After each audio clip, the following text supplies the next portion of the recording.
Aujourd'hui, une balade dans Colombey avec Jean-Sébastien Petit-Demange. Ben oui, Colombey, les deux églises, petit village, Pierre l'a dit, de 400 habitants, passé à la postérité lorsque Charles de Gaulle a acheté cette boisserie en 1934. Maison pour sa famille, il est venu sur cette vieille terre rongée par les âges, rabotée de pluie et de tempêtes, épuisée de végétation, mais prête indéfiniment à produire ce qu'il faut pour que se succèdent les vivants. C'est ce qu'il écrit dans ses mémoires. Colombey et cette terre posée dans un département de Haute-Marne et partout ici dans ce village, le souvenir du général de Gaulle transpire de la moindre pierre, de chaque arbre. Il reste ici omniprésent à tout jamais. Colombey, les deux églises. Un nom qui résonne dans la mémoire collective nationale. Et pourtant, au départ, rien ou presque ne prédestinait ce petit village de la Haute-Marne, véritable incarnation de la France rurale, à entrer dans la postérité. En fait, il aura fallu la présence d'un habitant pas comme les autres, le général de Gaulle, pour transformer à jamais Colombey, les deux églises. Et aujourd'hui encore, sa présence est partout, dans les rues et jusqu'au bureau de la mairie. Comme s'il veillait toujours un peu sur le travail du maire actuel, Pascal Babouot, plongé dans les affaires internes du village.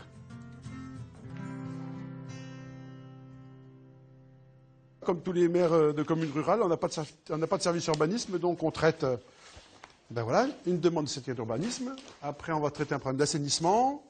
Tout à l'heure, on a traité un problème d'eau. Des problèmes, en fait, comment en connaissent tous les édiles. Mais il suffit de faire quelques pas dans les pièces de cette mairie pour comprendre qu'ici, l'histoire habite toujours les lieux. Dans la salle du conseil municipal, du mobilier au papier peint, rien n'a changé depuis les années 50. Et c'est ici que 20 années durant, le général de Gaulle venait voter. Ça, ce sont les vestiges de l'ancien isoloir, parce que les choses se faisaient simplement. Il y avait un rideau et les électeurs venaient ici faire leur choix. Pour éviter que les journalistes et les photographes surtout, avec leur grand téléobjectif, puissent deviner le choix, en particulier celui du général, eh bien, il avait été contraint de coller des feuilles de journal sur la fenêtre, parce que depuis les bâtisses autour, on pouvait deviner le choix justement des électeurs. En plus des anecdotes, monsieur le maire conserve aussi quelques souvenirs. Dans la salle d'honneur de la mairie, c'est un portrait du général avec sa femme Yvonne, un moment rare d'intimité. C'est peu courant de les trouver ensemble, en photo, en civil, elle, pour lui bien sûr, et puis surtout on a trouvé que cette photo est extraordinaire, parce qu'on y trouve une complicité et puis une tendresse, et ça en fait en fin de compte un couple très ordinaire, et très simple, comme tous les gens du village de Colombey.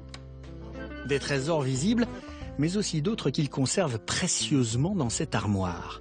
2 exemplaires des mémoires de guerre du général, signés de sa main. Et la dédicace du général, qui date dans celle-ci du 22 octobre 1954.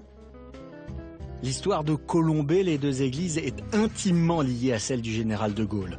Depuis l'achat de sa demeure, la boisserie en 1934, jusqu'à son enterrement, le 12 novembre 1970, 3 jours après sa mort. Et c'est là que le village a changé, parce qu'on a vu arriver ici, dans un village rural, plusieurs millions de visiteurs la première année, qu'on a appelé des pèlerins, qui sont venus se recueillir sur la tombe du général ici. Et en même temps, ils déposaient un souvenir particulier, ça pouvait être une fleur, c'était une croix de Lorraine en bois. Mais il y a toujours eu des témoignages extraordinaires, d'une ferveur exceptionnelle.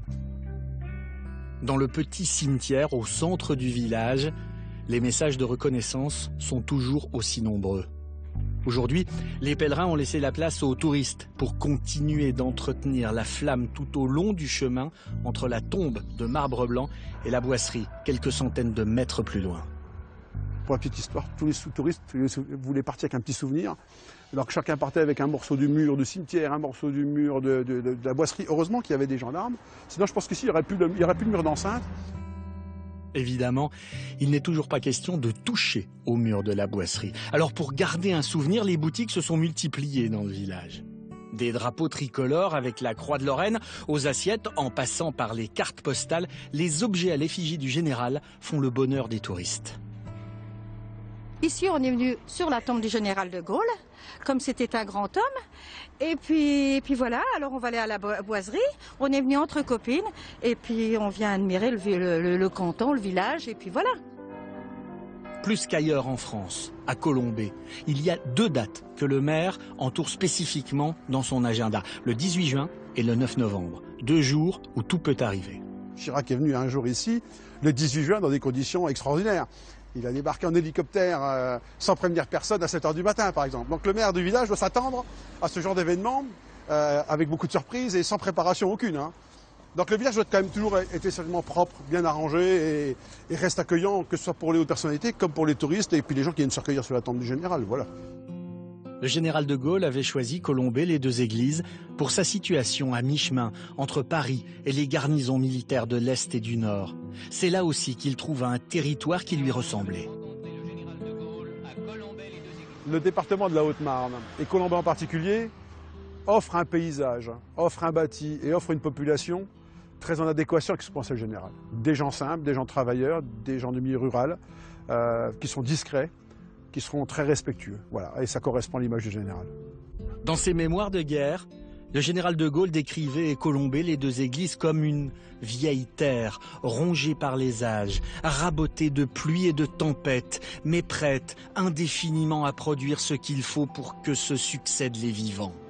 Aujourd'hui, les vivants, ce sont aussi ces touristes, entre 100 et 150 000 chaque année, qui viennent fouler le sol de ce village de Haute-Marne comme un devoir de mémoire. Et regardez ici, voici la tombe du général de Gaulle. Et regardez, vous voyez juste au fond, il y a l'église. Et au pied de cette église, il y a toute l'équipe de Midi en France où nous serons tous les jours de 10h50 à 11h45. Jean-Sébastien, joli reportage avec Monsieur le maire également. Qui reste simple, qui reste discrète, comme ce village. Caroline me disait pendant le sujet, c'est un village qui a su rester gaulien depuis plus de 40 ans dans cette simplicité, dans cette discrétion. Et c'est vrai que Colombey, qui vient de columbarium, puisqu'on suppose qu'ici, dans les temps anciens, un seigneur aurait élevé des pigeons. Et puis alors Colombey, les 2 églises. Oui. 2 églises parce que il y eut 2 lieux religieux ici. Il y a eu le prieuré Saint-Jean-Baptiste qui a été vendu comme bien national à la Révolution. Et puis il y a cette église Notre-Dame en son Assomption dans laquelle le général venait régulièrement assister aux offices et il venait y assister toujours assis au 7e rang. Ouais, absolument. On aura le loisir d'en parler avec toi, avec notre feuilleton quotidien consacré au général.